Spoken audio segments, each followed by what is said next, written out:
ассалому алайкум дӯстон, хуш омадем ба шабакаи мо. дар навори имрӯза оиди беҳтарин ва тозатарин хабарҳо аз ҷаҳони ММА гап мезанем.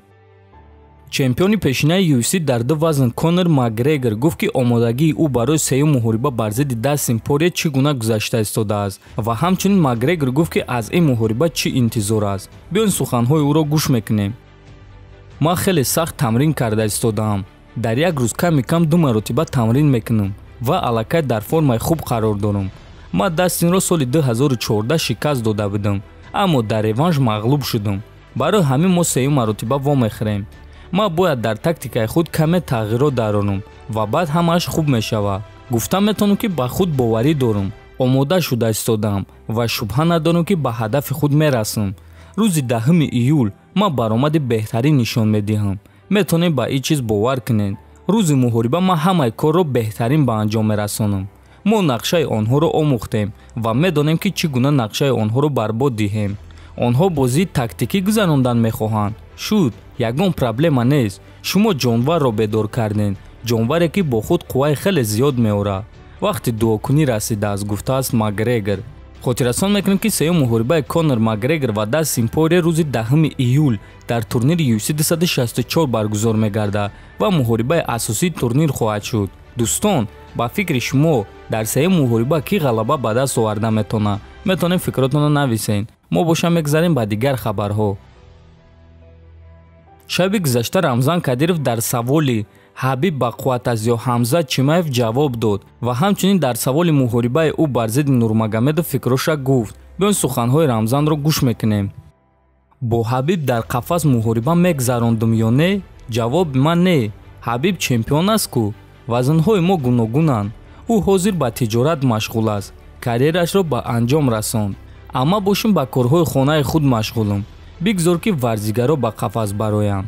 оиди Ҳамзат ба қувваттар аст ё Хабиб?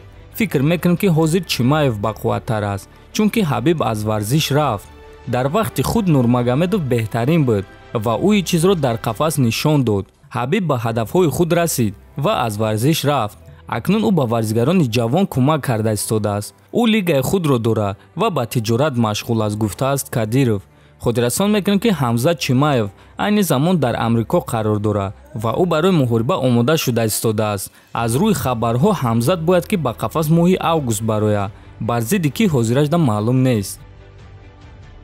имрӯз маълум шуд ки иштирокчиёни муҳорибаҳои асосии турнири гузаштаи UFC 263 чанд миқдор маблағӣ ба даст оварданд. пулҳои коркардаи Исраил Адесаня $642,000, $600,000 барои муҳориба ва $42,000 дигар барои ҳафтаи муҳорибаҳо. пулҳои коркардаи рақиби ӯ Марвин Витори боша $382,000, $350,000 барои муҳориба ва $32,000 барои ҳафтаи муҳорибаҳо. пулҳои коркардаи Брендон Марено $182,000, $100,000 барои муҳориба, $50,000 бонус барои баромади беҳтарин нишон ва $32,000 барои ҳафтаи муҳорибаҳо. пулҳои коркардаи рақиби ӯ Девисон Фегередо боша $162,000, $120,000 барои муҳориба ва $42,000 дигар барои ҳафтаи муҳорибаҳо. пулҳои коркардаи Нед Диаз $521,000, $500,000 барои муҳориба ва $21,000 дигар барои ҳафтаи муҳорибаҳо. пулҳои коркардаи рақиби ӯ Леон Эдвардс боша $151,000, $70,000 барои муҳориба, $70,000 барои ғалаба ва $11,000 дигар барои ҳафтаи муҳорибаҳо. дӯстон, ин пулҳо танҳо пулҳои кафолатӣ аз тарафи UFC аст. ба ғайр аз ин пулҳо варзигаро боз аз спонсорҳо ва ҳар гуна маблағи дигар ба даст меоранд.